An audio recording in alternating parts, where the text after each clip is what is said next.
ಇನ್ನು ಈ ಸೂಚನಾ ಸೇಠ್ ಮೈಂಡ್ಫುಲ್ ಅನ್ನುವಂಥ ಒಂದು ಕಂಪನಿಯ ಸಿಇಒ ಆಗಿದ್ರು. ಸೂಚನಾ ಕೆಲಸ ಮಾಡ್ತಾ ಇದ್ದಂಥ ಬೆಂಗಳೂರಿನ ಕಚೇರಿ. ಸೊ ಇಲ್ಲಿ ಒಂದು AI ಬೇಸ್ಡ್ ಕಂಪನಿ ಅನ್ನುವಂಥದ್ದನ್ನು ನಿಧಿನ್ ವಾಲ್ಸನ್ ಅವರು ಕೂಡ ಹೇಳ್ತಾ ಇದ್ರು. ಇನ್ನಷ್ಟು ಮಾಹಿತಿಯನ್ನು ನಾವು ಕೂಡ ಕಲೆ ಹಾಕ್ತಾ ಇದ್ದೀವಿ ಅನ್ನುವಂಥದ್ದನ್ನು ತಿಳಿಸ್ತಾ ಇದ್ರು ನಿಧಿನ್ ವಾಲ್ಸನ್.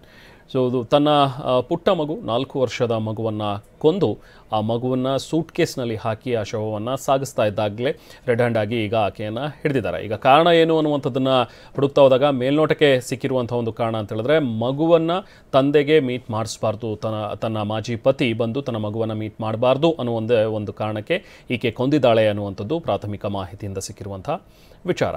ಇನ್ನು ಈ ಸ್ಥಳದಿಂದ ಬೆಂಗಳೂರಿನಲ್ಲಿರುವಂಥ ಈ ಒಂದು ಕಚೇರಿ ಏನಿದೆ, ಈ ಒಂದು ಕಂಪನಿಯಲ್ಲಿ ಸಿಇಒ ಆಗಿದ್ದಂಥ ಸೂಚನಾ ಈ ಜಾಗದಿಂದ ನಮ್ಮ ಪ್ರತಿನಿಧಿ ಪ್ರಜ್ವಲ್ ಒಂದು ಪ್ರತ್ಯಕ್ಷ ವರದಿ ನೀಡಿದ್ದಾರೆ. ಬನ್ನಿ ನೋಡೋಣ.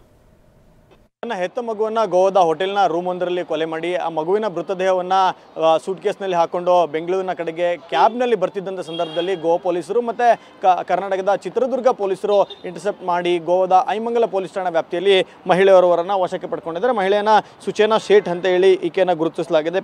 ಮೂಲತಃ ಪಶ್ಚಿಮ ಬಂಗಾಳದ ಈಕೆ ಬೆಂಗಳೂರಿನ ರೆಸಿಡೆನ್ಸಿ ಕ್ರಾಸ್ ರಸ್ತೆಯಲ್ಲಿರುವಂಥ ಗೋಪಾಲಕೃಷ್ಣ ಕಾಂಪ್ಲೆಕ್ಸ್ನಲ್ಲಿರುವಂಥ ಮೊದಲ ಫ್ಲೋರ್ನಲ್ಲಿ ಆಕೆ ಒಂದು ಮೈಂಡ್ಫುಲ್ AI ಲ್ಯಾಬ್ ಅನ್ನೋ ಒಂದು ಕಂಪನಿಯನ್ನು ನಡೆಸ್ತಾ ಇದ್ರು. ಇದಕ್ಕೆ CEO ಮತ್ತು ಫೌಂಡರ್ ಕೂಡ ಆಗಿದ್ರು. ಈ ಹಿಂದೆ ಅವರು ಅಮೆರಿಕದಲ್ಲಿ ಒಂದಷ್ಟು ದಿನ ಕೆಲಸವನ್ನು ಮಾಡ್ತಿದ್ರು. ನಂತರದಲ್ಲಿ ತಮಿಳುನಾಡಿನ ವೆಂಕಟರಮಣ ಅನ್ನೋ ಒಬ್ಬ ಟೆಕ್ಕಿಯನ್ನು ಇಷ್ಟಪಟ್ಟು ಮದುವೆಯನ್ನಾಗಿರ್ತಾನೆ. ಆದರೆ ಇವರಿಬ್ಬರ ಒಂದು ಸಾಂಸಾರಿಕ ಜೀವನ ಸರಿಯಾಗಿಲ್ಲದ ಕಾರಣವಾಗಿ ಕಳೆದ 2 ವರ್ಷಗಳಿಂದ ವೆಂಕಟರಮಣ ಅವರು ಸಹಿತ ಒಂದು AI ಕಂಪನಿಗೆ ಸಂಬಂಧಪಟ್ಟಂತೆ ಫಿಲಿಪೈನ್ಸ್ನಲ್ಲಿ ಈಗ ಕೆಲಸವನ್ನು ಮಾಡ್ತಿದ್ದಾರೆ. ಸದ್ಯ ಈಗ ಮೃತದೇಹವನ್ನು ಒಂದು ಮರಣೋತ್ತರ ಪರೀಕ್ಷೆಯನ್ನು ಚಿತ್ರದುರ್ಗದ ಹಿರಿಯೂರಿನ ಸರ್ಕಾರಿ ಆಸ್ಪತ್ರೆಯಲ್ಲಿ ಮಾಡಲಾಗುತ್ತೆ. ಅದಾದ ನಂತರವಾಗಿ ಅವರ ವಿರುದ್ಧ ಕೇಸನ್ನು ಏನು ದಾಖಲು ಮಾಡಿದ್ದಾರೆ, ಗೋವಾ ಪೊಲೀಸರು ಈಗ ವಶಕ್ಕೆ ಪಡ್ಕೊಂಡು ಹೋಗಿದ್ದಾರೆ. ನಂತರ ಫಿಲಿಪೈನ್ಸಿಂದ ಅವರ ಪತಿ ವೆಂಕಟರಮಣವರು ಚಿತ್ರದುರ್ಗದ ಹಿರಿಯೂರಿಗೆ ಬಂದ ನಂತರವಾಗಿ ಈ ಒಂದು ಕೇಸಿನ ಮುಂದುವರೆದ ತನಿಖೆಯನ್ನು ಅಂದರೆ ಮೃತದೇಹವನ್ನು ಅವರ ಕುಟುಂಬಕ್ಕೆ ಕೊಡ್ತಾರೆ. ಮತ್ತು ಸದ್ಯಕ್ಕೆ ಈಗ ಆ ಮಹಿಳೆ ಏನಿದ್ದಾರೆ ಸೂಚನಾ ಶೇಠ್ ಅವರು ಏನಿದ್ದಾರೆ ಅವರು ಗೋವಾ ಪೊಲೀಸರ ವಶದಲ್ಲಿದ್ದಾರೆ. ಆದರೆ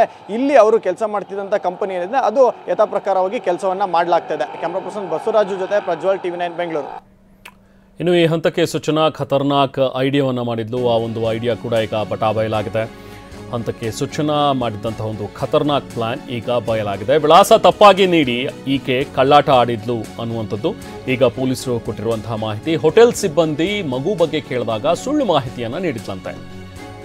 ತನ್ನ ಸಂಬಂಧಿಕರ ಊರಿನ ವಿಳಾಸವನ್ನು ತಪ್ಪಾಗಿ ನೀಡಿದ್ದಂತಹ ಸೂಚನಾ ಪೊಲೀಸರು ಪರಿಶೀಲನೆ ನಡೆಸಿದಾಗ ವಿಳಾಸ ತಪ್ಪಾಗಿ ಕೊಟ್ಟಿರುವಂಥದ್ದು ಗೊತ್ತಾಗಿದೆ. ನಾರ್ತ್ ಗೋವಾ SP ನಿಧಿನ್ ವಾಲ್ಸನ್ ಈ ಹೇಳಿಕೆಯನ್ನು ಕೊಟ್ಟಿದ್ದಾರೆ. ಸೊ ಈಕೆ ಟ್ಯಾಕ್ಸಿ ಮಾಡಿಕೊಂಡು ಬೆಂಗಳೂರಿಗೆ ಹೋಗ್ತಾ ಇದ್ದಾಳೆ ಅನ್ನುವಂಥ ಒಂದು ವಿಚಾರ ಗೋವಾ ಪೊಲೀಸರಿಗೆ ಗೊತ್ತಾದಾಗ ಚಾಲಕನ ಸಂಪರ್ಕ ಮಾಡಿ ನಂತರ ಆಕೆಗೆ ಗೊತ್ತಾಗದಂತೆ ಒಂದು ಸ್ಥಳೀಯ ಠಾಣೆಗೆ ಕರ್ಕೊಂಡು ಹೋಗು ಅನ್ನುವಂಥದ್ರ ಬಗ್ಗೆ ಡ್ರೈವರ್ಗೆ ಸೂಚನೆಯನ್ನು ಕೊಟ್ಟಿದ್ದಾರೆ. ಸೊ ಅದಾದ ನಂತರ ಸೂಚನಾಳನ್ನು ಕರೆದುಕೊಂಡು ಹೋಗ್ತಾ ಇದ್ದಂತಹ ಆ ಡ್ರೈವರ್ ಚಿತ್ರದುರ್ಗದ ಐಮಂಗಲ ಪೊಲೀಸ್ ಠಾಣೆಗೆ ಕರ್ಕೊಂಡು ಹೋಗಿದ್ದಾನೆ. ಸೊ ಅಲ್ಲಿಗೆ ಹೋದಾಗ ಅಲ್ಲಿಗೆ ಆಲ್ರೆಡಿ ಇನ್ಫಾರ್ಮೇಷನ್ ಇತ್ತು. ಚಿತ್ರದುರ್ಗ ಪೊಲೀಸರಿಗೂ ಕೂಡ ಗೋವಾ ಪೊಲೀಸರು ಮಾಹಿತಿಯನ್ನು ಕೊಟ್ಟಿದ್ದರು.